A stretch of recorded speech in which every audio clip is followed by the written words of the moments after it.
జై శ్రీరామ, జై శ్రీకృష్ణ, భారత్ మాతాకి జై. నా జీవితంలో ఇవాళ నేను ఒక చాలా గొప్ప సినిమా చూసిన అనుభూతి కలిగింది.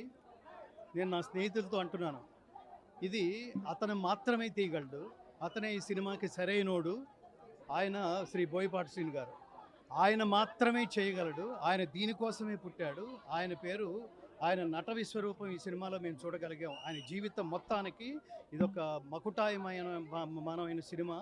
అది అలా అంత అద్భుతంగా రసాత్మకంగా పోషించిన ఒక మహానటుడుగా నిలబడ్డ బాలకృష్ణ గారు, ఆయనకి హృదయపూర్వకంగా అభినందనలు. ఇంకొకటి ఈ త్రిమూర్తులాగా, ఆ మూడో త్రిమూర్తులు ఎవడంటే, ఈ సినిమా ఇలాంటి సినిమాలకు అతనే కొట్టగలడు, అతనే ఇవ్వగలడు. ఆ మహాసంగీత దర్శకుడు ఇంత చిన్న కాలంలో, ఇంత చిన్న వయసులో అసలు ఎక్కడ వ్యర్థమైన స్వరం లేకుండా, ఎక్కడ ఎంత అవసరమో అంత శ్లోకాలు, స్తోత్రాలు, భారతీయ సనాతన ధర్మానికి సంబంధించిన ప్రతి శబ్దం ఇందులో వినిపించే ప్రయత్నం చేశాడు. ఈ మూడు కలిపి నాకేమనిపిస్తుందంటే, ప్రత్యేకంగా ఈ దేశంలో అన్ని భాషల్లోనూ ఈ సినిమా విడుదల కావాలి. ఇందులో దైవభక్తి, దేశభక్తి, కర్తవ్యనిష్ట, నిష్కామ కర్మ, ఇది అసలు భారతదేశంలో ఇవాళ రగులుతున్న కాంటెంపరీస్ ఇష్యూల మధ్యలో ఇది ఖచ్చితంగా దీనికి దర్పణం పడుతూ, మన దేశాన్ని, మన ధర్మాన్ని దేహం కోసం కాదు, దేశం కోసం, ధర్మం కోసం నిలబడడం ఎలాగో ఈ సినిమా చూస్తే ప్రతి ఒక్కరికి తెలుస్తుంది.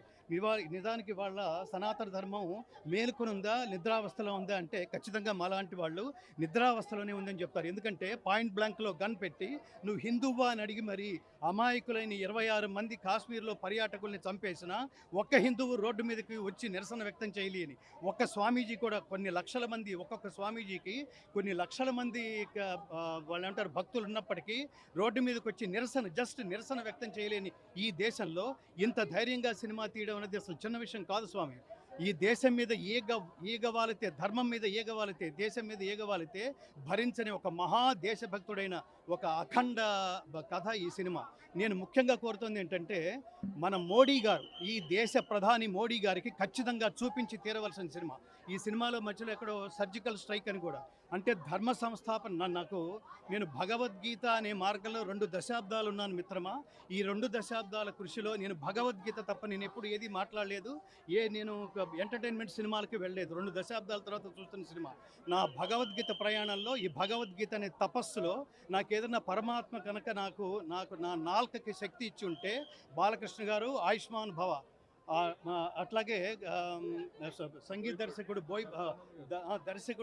బోయపాటి శ్రీను గారు ఆయుష్మాన్ భవ.